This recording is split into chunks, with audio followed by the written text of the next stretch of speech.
Joining us now to discuss this story, former CIA analyst Fred Fleitz, who is Skyping in today from the nation's capital.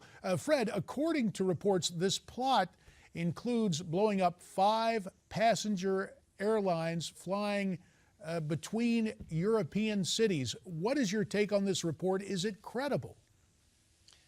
JD, it's great to be here. You know, it sounds incredible, but this has been the objective of al-Qaida for a long time, to stage spectacular acts of terrorism, to spread their message, to terrorize the West and recruit followers. What I think this reflects is ISIS. ISIS has really jacked up the propaganda effort by radical Islamists to frighten the West and recruit followers. And I think this is simply keeping with a pattern of activity we've seen by ISIS to push their agenda. How much of it is it a perverse PR campaign to plant this story? How real is the threat? Do you believe they're working to get something like this done in Europe and elsewhere?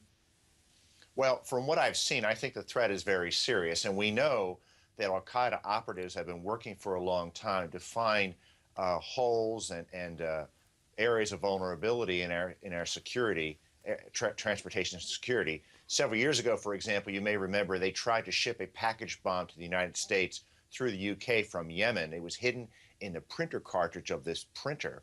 When it got to London, even though U.S. intelligence told British intelligence there was a bomb in that printer, the British didn't find it the first time they looked. And I think there are new efforts to find ways to circumvent our transportation security that our U.S. intelligence and transportation security experts are very worried about. Fred, we have a little more than 3 minutes remaining in the segment, but as I'm hearing the report saying that they're looking at Europe because of heightened security here in the United States, I got to tell you, I was in Europe with a congressional delegation pre-9/11.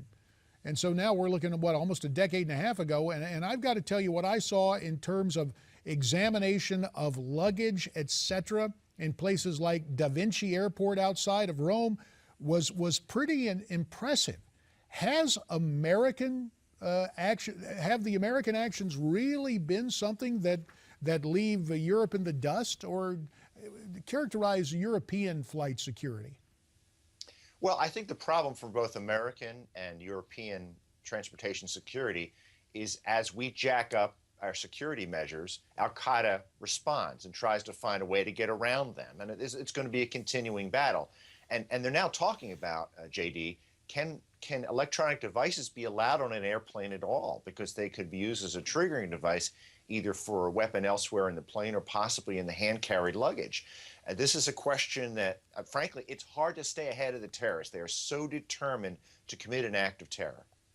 Mindful of that, combating terrorism requires alliances. Reports now that the U.S. and Turkey are close to an agreement on a joint mission against ISIS. As part of the deal, America would have access to Turkish air bases for launching strikes. Do you expect this is going to come to fruition?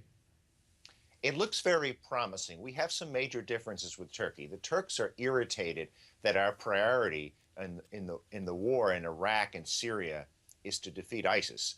Turkey's priority is defeating the Assad regime and removing Assad from power. Turkey is also irritated that we will not set up a humanitarian safe zone in northern Syria. It looks like the compromise will be we've agreed to a protected zone along the Turkish-Syria border where moderate Syrian rebels will be able to organize and train, and the Syrian army and air force won't be allowed to attack.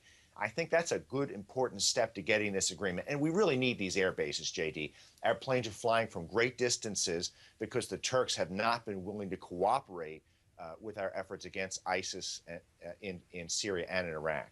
Fred, to close out, 45 seconds about the spread of ISIS into the continent of Africa. Al-Shabaab, of course, active on that continent. We remember that deadly Westgate Mall attack that al-Shabaab took credit for last year. Is ISIS really worldwide now in scope and expanding in Africa? Well, I think ISIS is inspiring radical Islamist groups around the world.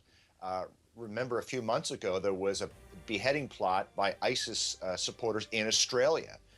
We know they are inspiring violence and beheading plots in the UK, and I'm sure Northern Africa, there are al-Qaida cells that are loyal to ISIS, and if they haven't openly sworn allegiance to them, they soon will.